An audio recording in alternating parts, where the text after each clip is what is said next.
Hey guys, welcome to my channel Aashi educational. चलिए आज हम साइंस का अपना भाग लेके आए हैं जिसमें हम पढ़ेंगे यूनिट्स के बारे में, मेजरमेंट यूनिट्स, जिसमें हम मात्रक को पढ़ेंगे। मात्रकों का आज डिस्कस करेंगे, जो भी इंपॉर्टेंट बनते हैं मात्रकों से साइंस में, वो सारे क्वेश्चन हम यहाँ पर डिस्कस करने वाले हैं। तो इसको आप जरूर देखिएगा और अपना टेस्ट लगाइए। एक तरह से टेस्ट ही है, आप अपना टेस्ट लगाइए और कमेंट करिए आप कितने क्वेश्चन इसमें कर रहे हैं, कितने आपके क्वेश्चन सही हो रहे हैं। आप इसको जरूर सॉल्व करिएगा। 100% क्वेश्चन यहाँ से बनने के चांस है। यूनिट से आपको पता है हर बार एग्जाम से क्वेश्चन आते हैं, तो आप हमारे साथ बिल्कुल बने रहें और इसी तरह से अपने टेस्ट का आनंद लें। चलिए, यदि आप हमारे चैनल पर पहली बार हैं तो चैनल को सब्सक्राइब कर लें और दोस्तों के साथ भी शेयर करें ताकि उनको भी ये बेनिफिट मिल सके। चलिए, तो पहले क्वेश्चन की बात कर लेते हैं। कार्य का मात्रक क्या है? कार्य का मात्रक, कार्य का यूनिट क्या है, क्या बोलते हैं, कार्य को किस में नापते हैं? तो आप बताइए, कमेंट करिए जल्दी फटाफट। ऑप्शन बताइए कितना, कौन सा है? ए वाट, बी जूल, सी न्यूटन, डी एम्पियर। बहुत ही इंपॉर्टेंट क्वेश्चन है, कई बार एग्जाम में बना हुआ है, इसलिए जो भी इंपॉर्टेंट क्वेश्चन है सभी को इंक्लूड इसमें है। आप इसमें जल्दी बताइए कौन सा क्वेश्चन है, कमेंट करिए और अपना स्कोर भी बताइए कितने क्वेश्चन इसमें से रहे हैं आपके। क्लियर? लगभग 20 के आसपास हैं। कितने क्वेश्चन आपके हैं ये आप बताइएगा। चलिए, तो ऑप्शन नंबर बी उस क्वेश्चन का राइट आंसर हो जाएगा। जूल। कार्य का मात्रक क्या होता है? जूल होता है, जूल, याद रखिएगा, जूल। चलिए अगले क्वेश्चन की बात कर लेते हैं। प्रकाश वर्ष इकाई है। देखिए, आपको बता दें कि प्रकाश वर्ष, बहुत से लोग इस पर कंफ्यूज आते हैं कि प्रकाश वर्ष ये किसकी इकाई हो सकती है। तो कि प्रकाश वर्ष जो है, ऑप्शन नंबर ए समय की, बी द्रव्यमान, सी दूरी और डी इनमें से कोई नहीं। देखिए, आपको बता दें कि प्रकाश वर्ष है, प्रकाश वर्ष की जो इकाई है ये क्या नापने के लिए प्रयोग करते हैं? तो ये आपको बता दें कि ये दूरी नापने की इकाई होती है, प्रकाश वर्ष। ऑप्शन नंबर सी हो जाएगा इस क्वेश्चन का राइट आंसर। कोई समय अवय नहीं है, ना ही कोई प्रकाश को नापता है, ये सिर्फ दूरी को नापता है। क्लियर? चलिए, ऑप्शन नंबर सी हो जाएगा। अगले क्वेश्चन है पारसेक इकाई। पारसेक, याद रखिएगा, बहुत ही important, very very important question है ये। इसके पहले वाला क्वेश्चन भी यही, ये भी इंपॉर्टेंट था, ये भी इंपॉर्टेंट है, ये भी इंपॉर्टेंट है। तो पारसेक जो है किसकी इकाई है? ए द्रव्यमान, बी चुंबकीय बल, सी समय की और डी दूरी का। तो आपका बता दें कि दूरी जो पारसेक इकाई है ये किसकी है? ये दूरी की है। ऑप्शन नंबर डी इस क्वेश्चन का राइट आंसर हो जाएगा, दूरी। अगला क्वेश्चन है निम्न में से निम्नलिखित में समय का कौन सा मात्रक नहीं है? याद रखिएगा, ऐसे लोग क्या करते हैं, क्वेश्चन को नहीं पढ़ते, सिर्फ इतना पढ़ लेते हैं, कौन सा समय का मात्रक, इतना पढ़ लेते हैं और बाकी का भूल जाते हैं। तो याद रखिएगा, क्वेश्चन को पूरा 100 लास्ट तक पढ़िए और इसमें ये देखिए कि पूछ रहा है किसका या नहीं पूछ रहा है। ये पूछ रहा है तो नहीं, इसमें ऑप्शन लगा हुआ नहीं। तो ऑप्शन ये बच्चों को घुमाने के, स्टूडेंट को घुमाने के लिए ये नहीं शब्द को लगा देते हैं। तो और अब बच्चे क्या करते हैं, सिर्फ यही वाला यहाँ तक पढ़ते हैं और उसी में आंसर अपना लगा देते हैं। तो आपको बताना होगा कि कौन सा जो है मात्रक है इसमें से समय का मात्रक नहीं है। तो आप ऑप्शन नंबर ए है प्रकाश वर्ष, बी है अधिमास और सी है चंद्रमा और डी है इनमें से कोई नहीं। तो आपको बता दें कि जो समय का मात्रक नहीं है इसके बारे में बात कर लें तो ये समय का मात्रक अभी अभी हमने पढ़ा है कि समय का मात्रक जो प्रकाश वर्ष है ये हमारा क्या है, ये दूरी का मात्रक है। अभी हमने पिछले क्वेश्चन में इसको डिस्कस किया है। दूरी का मात्रक ये प्रकाश वर्ष और बाकी की सब क्या है, समय के मात्रक हैं। अधिवर्ष भी है और चंद्रमाह भी ये समय का मात्रक है। तो ऑप्शन नंबर ए इस क्वेश्चन का राइट आंसर हो जाएगा। ऑप्शन नंबर ए ये दूरी का मात्रक है, समय का नहीं है। अगला क्वेश्चन है दाब का मात्रक क्या है? ए डाइन, बी जूल, सी वाट और डी पास्कल। तो ऑप्शन नंबर कौन सा होगा आप कमेंट करके जरूर बताइएगा कौन सा इसमें आंसर हो जाएगा। दाब का जो मात्रक है हमारा, मेजरमेंट ऑफ यूनिट्स, तो हमारा इसका कौन सा हो जाएगा? ये हमारा हो जाएगा ऑप्शन नंबर डी। इस क्वेश्चन का राइट आंसर हो जाएगा डी पास्कल। तो दाब का मतलब क्या है, पास कर। याद रखिएगा, बहुत ही इंपॉर्टेंट क्वेश्चन है, बनता है ये इंपॉर्टेंट क्वेश्चन, ये भी है हमारा इंपॉर्टेंट। पास्कल से संबंधित जो भी सवाल आज ये क्वेश्चन है, ये बहुत ही इंपॉर्टेंट है। अगला क्वेश्चन है, ज्योति तीव्रता का मात्रक क्या है? देखिए, ज्योति तीव्रता का मात्रक, ऑप्शन नंबर ए ऑप्टर, बी कैंडेला, सी न्यूटन और डी इनमें से कोई नहीं। देखिए, आप बताइएगा कि कौन सा इसका आंसर हो जाएगा।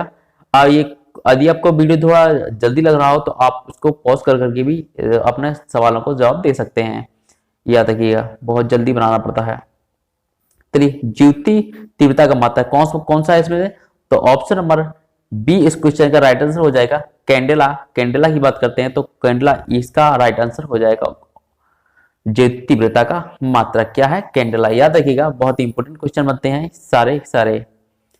चलिए, अगला क्वेश्चन है, अंतरराष्ट्रीय पद्धति कब से लागू की? मात्रकों की अंतरराष्ट्रीय पद्धति कब लागू की गई?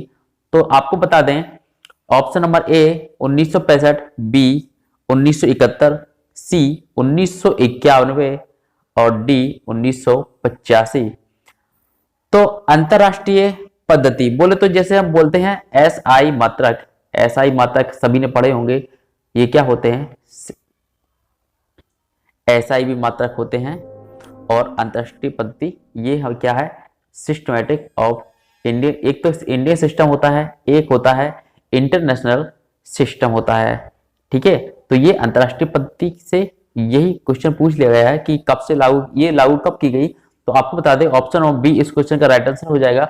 1971 से इसकी शुरुआत की गई। 1971 में पहली यूनेस्को ऐसा अंतरराष्ट्रीय पद्धति को लागू किया गया था। चलिए, अगले क्वेश्चन की बात कर लेते हैं। खाद्य ऊर्जा को हम किस इकाई में माप सकते हैं? खाद्य ऊर्जा यानी खाने वाली जो भी चीजें हैं, इनसे हमें जो ऊर्जा मिलती है, ये किस यूनिट में मापते हैं? तो इंपोर्टेंट क्वेश्चन है, याद रखिएगा, इंपोर्टेंट है, इंपोर्टेंट क्वेश्चन है, सारे के सारे इंपोर्टेंट क्वेश्चन। ये आप इसको निष्पक्ष करिए, जिनमें से कुछ ना कुछ आपको बन जाएगा एग्जाम में। तो option number A joule, B calorie, C erg और इनमें से कोई नहीं। तो ऑप्शन नंबर बी इस क्वेश्चन का राइट आंसर हो जाएगा, कैलोरी। जो कैलोरी क्या करते हैं, हम जो भी खाना खाते हैं या जो भी कुछ मतलब खाने वाली जिनसे हमें ऊर्जा मिलती है, उस ऊर्जा को किस में नापते हैं? तो वो नापते हैं उस इकाई को क्या कहते हैं? कैलोरी। ऑप्शन नंबर बी इस क्वेश्चन का राइट आंसर हो जाएगा। अगला क्वेश्चन है,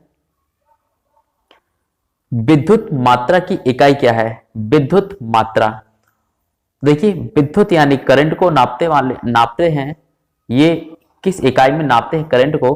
तो option number A ohm, B volt, C ampere, D watt. तो ऑप्शन नंबर क्या हो जाएगा इस क्वेश्चन का? राइट आंसर हो जाएगा ऑप्शन नंबर सी एम्पियर। विद्युत मात्रा यानी कि करंट को किस में नापते हैं? एम्पियर में नापते हैं, जिसको ए से डिनोट करते हैं एम्पियर को। Option number C. अगला क्वेश्चन है, एसआई पद्धति, एसआई पद्धति में लेंस की शक्ति की इकाई क्या होती है? देखिए, जो लेंस तो आपने सुने होंगे, कई लोग चश्मों में प्रयोग करते हैं, और लेंस जो होते हैं कैमरे वगैरह हैं, और जो दूरदर्शी होता है उनमें भी लेंसों का ही प्रयोग करते हैं। तो ये इसकी जो इकाई होती है, लेंस को नापने की शक्ति की इकाई जो होती है, वो कौन सी शक्ति होती है? मतलब इकाई उसकी क्या होती है? मेजरमेंट ऑफ यूनिट्स क्या होती है इसकी? लेंस की। तो किसने पूछा है? ये पूछा है एसआई पद्धति में। चलिए, option number A watt, B ऑप्टर, सी डायोप्टर और डी न्यूटन। देखिए, जैसा हम सभी जानते हैं, न्यूटन जो गति संबंधित है, और ये वाट जो हमारे सभी जानते हैं। ऑप्टर क्या है? देखिए, ऑप्शन नंबर सी इस क्वेश्चन का राइट आंसर हो जाएगा, dioptre. Option number C is the correct answer. चलिए, अगले क्वेश्चन की बात कर लेते हैं।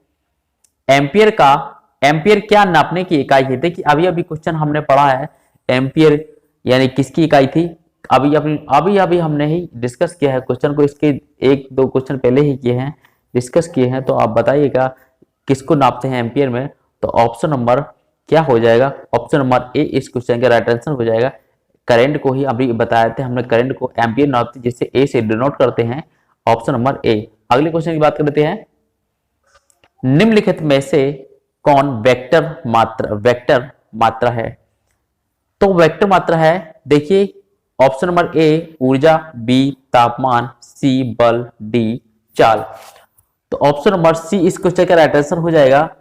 सी की बात करें बल, जो वेक्टर मात्रा है, याद रखिएगा क्वेश्चन नंबर 72 का क्या है? सी बल। अगले क्वेश्चन की बात करते हैं। निम्नलिखित में से कौन एक सदिश राशि नहीं है? याद रखिएगा यहां पर नहीं की पूछा है, सदिश राशि नहीं यानी कि होने सदिश राशि नहीं है, यानी कि वो अदिश राशि होगी। याद रखिएगा इनमें से जो 3 ऑप्शन है ये सदिश राशि की उदाहरण है और बाकी के जो एक है वो अदिश राशि का उदाहरण हो सकता है। तो याद रखिएगा इस सदिश राशि का बिल्कुल भी नहीं होगा। तो इसमें आप जरूर बताइएगा कौन सा ऑप्शन हो जाएगा? ए वेग, बी समवेग, सी द्रव्यमान और डी कोणीय वेग। तो बात कर लें ऑप्शन नंबर सी इस क्वेश्चन का राइट आंसर हो जाएगा। देखिए हम जानते हैं सदिश राशि कौन कौन सी होती हैं। सदिश राशि होती है एक तो वेग होगा, संवेग होगा, कोणीय वेग होगा। देखिए बल, वेग, त्वरण, संवेग ये सारे क्या होंगे? ये हमारे क्या हैं? ये सदिश राशियां हैं। ऑप्शन नंबर सी इस क्वेश्चन का राइट आंसर हो जाएगा। जो सदिश राशि नहीं है वही पूछा है, तो ऑप्शन नंबर सी ये क्या है? हमारी द्रव्यमान, ये सदिश राशि नहीं है। याद रखिए अगला क्वेश्चन है, अदिश राशि है यानी कि इसमें से बाकी सभी जो हैं सदिश राशियां दी गई हैं और इनमें से हमें बताना है कि अदिश राशि इनमें से कौन सी है। तो ऑप्शन नंबर ए है बल आघूर्ण, बी ऊर्जा, सी संवेग और डी इनमें से सभी। तो आप बताइएगा कौन सा इसका आंसर हो जाएगा? क्या सभी हो सकती हैं? क्या सदिश राशि? जैसे हमने ये बताया था कि संवेग कौन कौन से होते हैं, वो सदिश राशियां कौन कौन सी होती हैं? बल, वेग, त्वरण, विस्थापन ये क्या है? ये हमारी कौन सी है? सदिश राशियां हैं। तो ऑप्शन नंबर बी इस क्वेश्चन का राइट आंसर हो जाएगा। बी ऊर्जा जो एक अदिश राशि है, ऊर्जा की बात कर लें तो ऊर्जा हमें कई प्रकार से प्राप्त होती है। तो ऑप्शन नंबर बी इस क्वेश्चन का राइट आंसर हो जाएगा ऊर्जा। अगले क्वेश्चन की बात करते हैं, निम्नलिखित में कौन सी एक सदिश राशि है? देखिए सदिश राशि, सदिश और अदिश राशियों से कई प्रकार के क्वेश्चन बनते हैं, तो आप इनमें कंफ्यूज ना होइएगा। आपको ट्रिक भी बता देंगे कि आप किस तरह से याद करेंगे। ठीक है, तो आप इसको एक लाइन में आप याद रखिए कि किसी तरह से सही सीधी बात यह है कि आपको सीधे से याद रखना होगा कि कौन कौन सी है, क्योंकि आप सिर्फ एक सांस में एक ही यूनिट की जो सदिश राशियां हैं या तो सदिश राशियों को बोलिएगा या फिर अदिश राशियों को एक साथ बोलिएगा, तो आप ये कंफर्म हो जाएंगे कि कौन सी आपको अपने आप ही अपनी जुबान पर ही ये जो यूनिट्स हैं सदिश राशियों के और अदिश राशियों के याद हो जाएंगे। जैसे आपको बता दें कि सदिश राशि क्या होती हैं? बल वेग त्वरण, विस्थापन, संवेग ये सारे क्या हैं? सदिश राशियां हैं और बाकी क्या है? अदिश राशियां हैं। तो ऑप्शन में बताइए कौन सा होगा जो सदिश राशि है? कौन सी इनमें से? एक दाब है और बी ऊर्जा, सी संवेग, डी कार्य।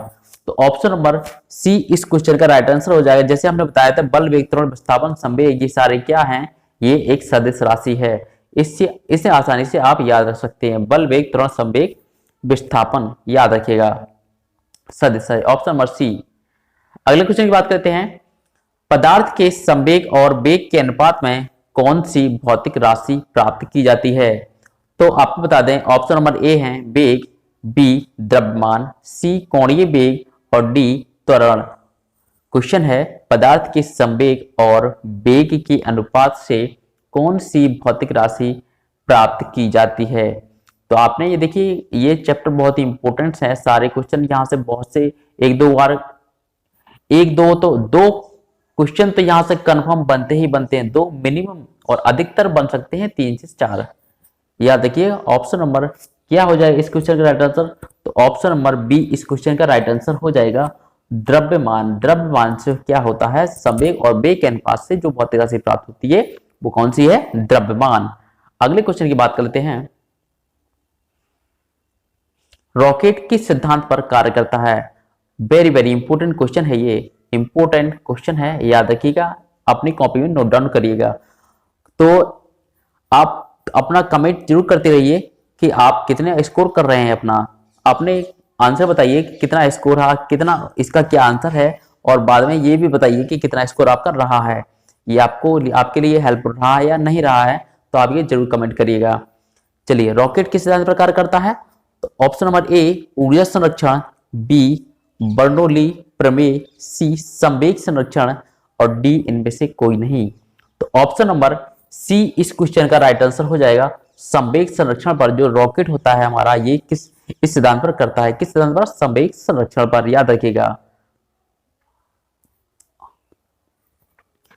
अगला क्वेश्चन है, गुरुत्वाकर्षण के सार्वभौमिक नियम का प्रतिपादन किसने किया?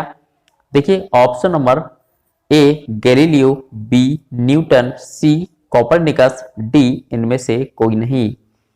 तो 78 का 78 क्वेश्चन का राइट आंसर क्या है, आप इसमें कमेंट जरूर करिएगा। तो गुरुत्वाकर्षण के सार्वभौमिक नियम का प्रतिपादन किसने किया है? देखिए, सभी जानते हैं गुरुत्वाकर्षण से संबंधित ये जो किसने नियम दिए हैं, तो आप बताइएगा इसका आंसर क्या हो जाएगा। तो ऑप्शन नंबर बी, सभी का इशारा जा रहा होगा बी पर, न्यूटन की तरफ। चलिए, ऑप्शन नंबर बी इस क्वेश्चन का राइट आंसर हो जाएगा। अगले क्वेश्चन की बात करते हैं। पास्कल इकाई है, देखिए इंपोर्टेंट क्वेश्चन है ये, दोबारा से रिपीट हो चुका है। तो पास्कल सभी जानते हैं दाब की इकाई है।